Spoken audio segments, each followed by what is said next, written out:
my presentation for the work of the teacher asked us. So they ask to us to find a problematic. This problematic have to answer at three questions.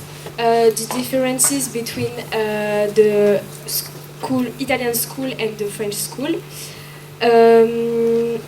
and the teenagers, and the fight, like May 68 in France.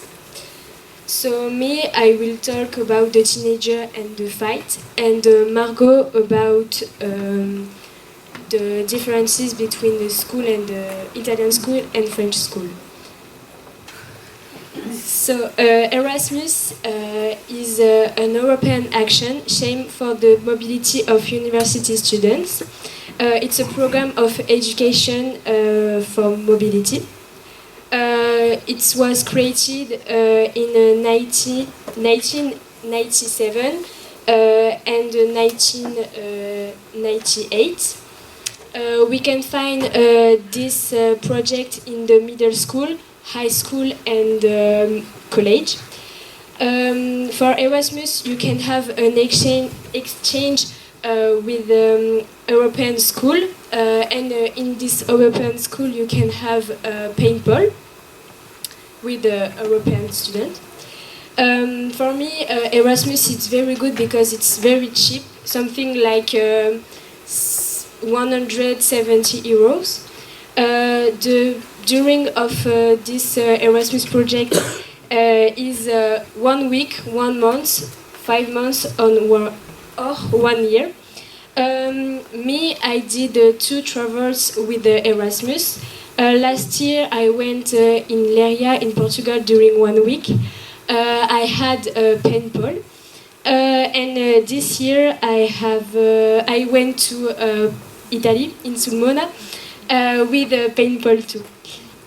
In my opinion, this experience is very good because you can meet new people, new ways to life, and share our different knowledge.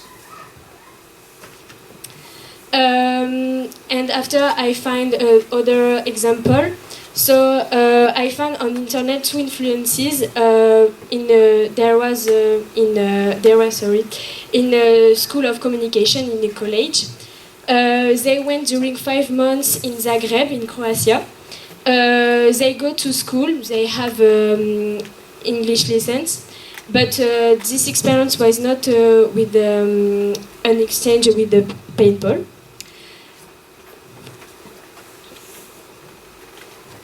Now I will talk about the institution who can travel and study at the same time.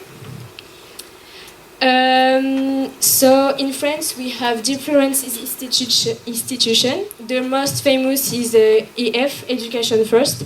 So in this institution you have a lesson on the morning or in the afternoon. And when you don't have a school, you can do activities, something like visit city, do museum. Before to be in a specific class, students do a test for the level in English, and after this test, they put the students in the same class for do the same level in English. You have 2 possibilities to live, so you can live in the campus or in the host family. But the default of EF, it's very expensive. Me, I looked this 2 years ago for do a travel with this institution, and it was something like 2,000 euros for 2 weeks. So for me, it's not accessible to everyone for do that. But there is other institution like Vivre Sans Frontières and UNSE. It's cheaper than EF.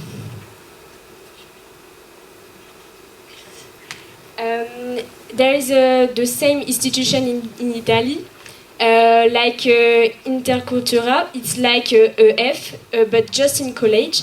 So you have school in English and you do activities. It's European companies.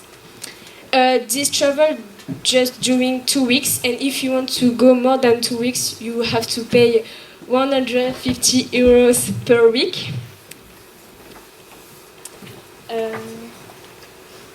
For do this project, it's not an idea to the students, it's an idea of the Italian teacher.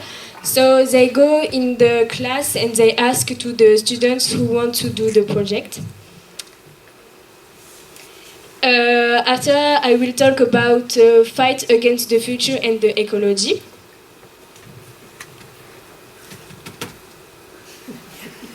Okay. So the name of this fight is the Friday for Future. It's an idea. This idea comes to Greta Thunberg. It starts on the summer 2018. She made a speech behind the Swedish Parliament. She is a teenager. She's 16 like us. So that's why she touched every young people. In Italy, they do a manifestation the last Friday of the month. The students parade in the street, and it's for the future and the ecology. And the first manifestation was on the 27th of September in last year.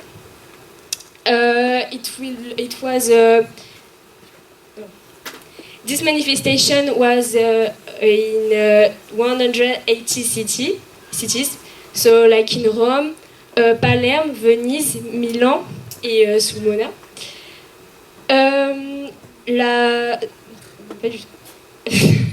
The first manifestation, there was 1 million manifestants.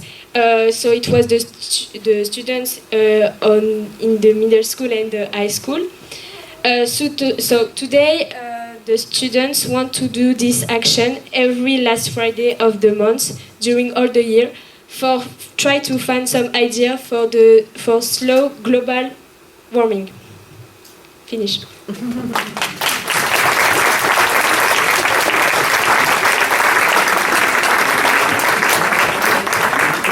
So I'm going to present my work, which has as a problematic what is the place of theater in Italy. My three subjects are the link between school and theater,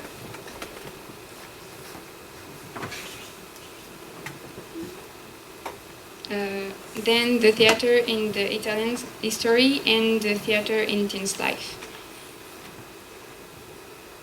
First, let me explain you the Italian system of this the Italian system. They begin class at 8 past 20 a.m. and finished at 1 past 20 p.m. There are different types of school, like classic school, artistic school, and language school.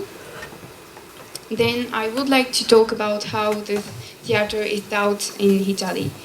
In the Vico High School, students study literature, and in each language they study, because Visco is a language school. So literature has a big place.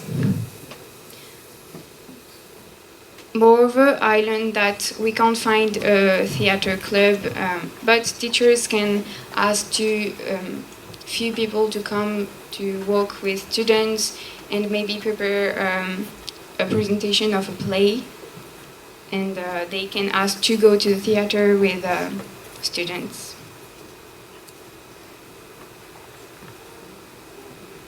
I asked the Italian teacher to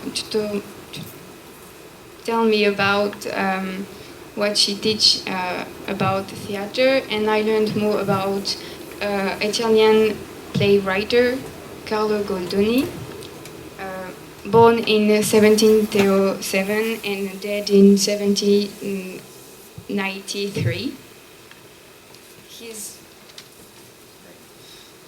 He's very interesting because he's like Marivaux or Molière or Shakespeare, because he worked on To Be or Not to Be, and he revolutionized the Italian theater because he deleted the mask.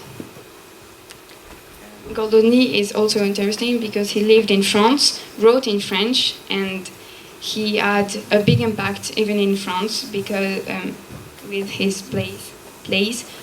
like La Villeggiatura, published in 1761.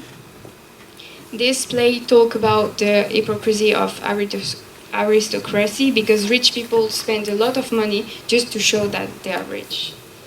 So we can say that Goldoni was an artist of the Age of Enlightenment, which had set off the French Revolution.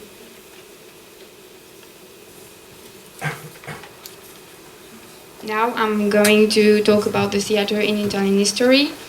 First of all, theater relates historical facts. As we can see with the theater story, imagine 20th and 21st century.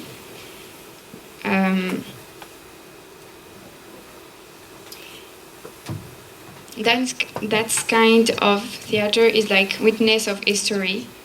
It comes to only one performer, few accessories, and a long monologue, which tell us about a story or history in form of episode fact which had mocked an entire country. However, it's also about tell a history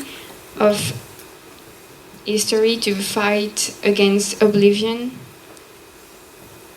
as we notice with Radio Clandestina by Ascanio Celestini, who relates the tragedy of Argentine Spitz, where 335 persons died because of Nazism in 1954.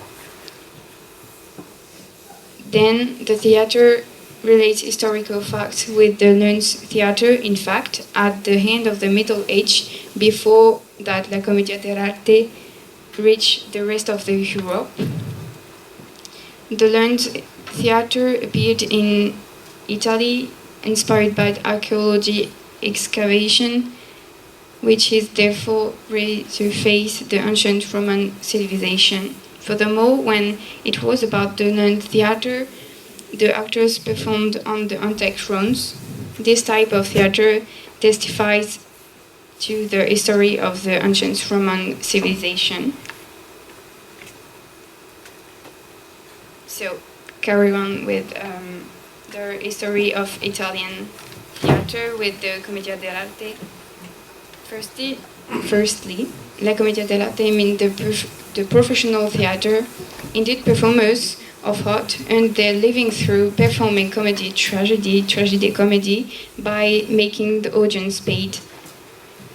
The comedians of art were the opposition of voluntary players. That movement was born at the Comedians of Art in 1550 with the Comedy of Masks. In fact, it was a way to perform plays in 1550. More, it was simple, so it was efficient. That's why during show they improvised based on the audience reaction.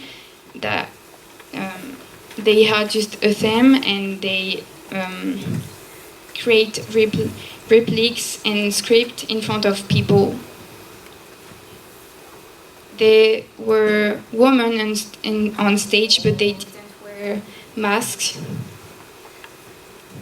Finally, in the 17th century, script became more complicated,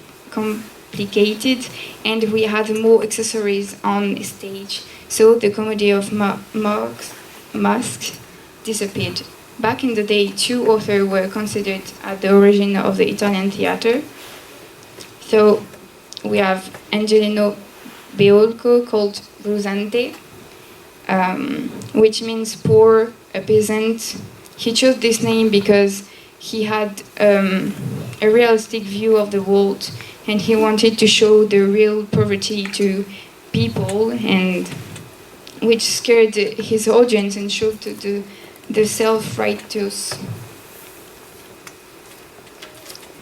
The second one was Nicolas